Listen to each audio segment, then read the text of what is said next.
இது நம்ம ஊர் திருவிழா. மேல இருக்கவங்க எல்லாருமே பாத்தீங்கன்னா ஸ்கூல் ஸ்டூடெண்ட்ஸ் எப்படி இருக்காங்க பாத்தீங்களா? நல்லா கை தட்டுங்க. இந்த டீமுக்கு பலத்த கரவொலி கொடுங்க. தூத்துக்குடிங்க நம்ம மேப்ல தான் நீங்க பார்க்கலாம். நினைச்சா தூத்துக்குடிக்கு போக முடியாது. அது தூத்துக்குடியினுடைய தூதர்கள், கலை தூதர்கள் இவர்கள் தான். தூத்துக்குடியிலிருந்து சென்னைக்கு வந்திருக்கிறாங்க. இந்த அந்த மேல பாருங்க எவ்வளவு பேரளவோடு இருக்கு. இவங்க எல்லாமே எனக்கு தெரியும் ஒரே ஸ்கூல் ஃப்ரெண்ட் மாதிரியே இருக்காங்க. இப்படி ஒரு நண்பர்கள் கிடைப்பது அரிது. நல்லா கை தட்டுங்க.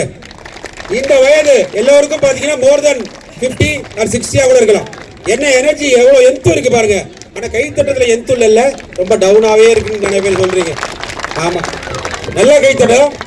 கருப்பசாமி ஜிம்ப்ளா மேளம், இது ரொம்ப ஸ்பெஷலானது. இது எருது மாட்டோடைய தோல். இது அது ரொம்ப அழகா சின்னதா செஞ்சு மிக அற்புதமாக இந்த நிகழ்ச்சியை நிகழ்த்தி கொண்டிருக்கிறார்கள். நல்ல கரவொலி எழுப்புங்க.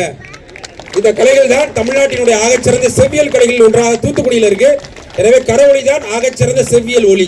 நன்றி உங்கள் அத்தனை பேருக்கும். கலை பண்பாட்டுத்துறை சார்பாக ஒரு நிமிடம் நம்முடைய வணக்கத்திற்குரிய இந்த ஆவடி படைத்துறை உடைத்துறை தொழிலகத்தினுடைய முதன்மை பொது மேலாளர் ஐயா BS ரெட்டி ஐயா அவர்கள் அன்போடு மேடை கலைக்கிறோம். அவர்கள் உங்களுக்கு சான்றிதழ் வழங்கி சிறப்பு செய்வார்கள்.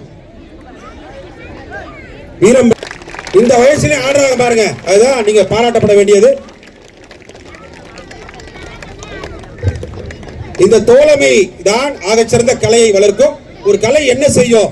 ஒரு கலை ஒரு பண்பாட்டை மட்டும் ஒருங்கிணைக்கிறது இல்ல, நல்ல மனநிலையை உருவாக்குகிறது, சமூகத்தில் நல்ல ஒளியை பரப்புகிறது. இப்பொழுது நம்முடைய வணக்கத்திற்குரிய BS ரெட்டி ஐயா அவர்கள் இந்த குழுவினுடைய தலைவர் கருப்பசாமிக்கு இந்த சான்றிதழ் வழங்கி சிறப்பு செய்கிறார்.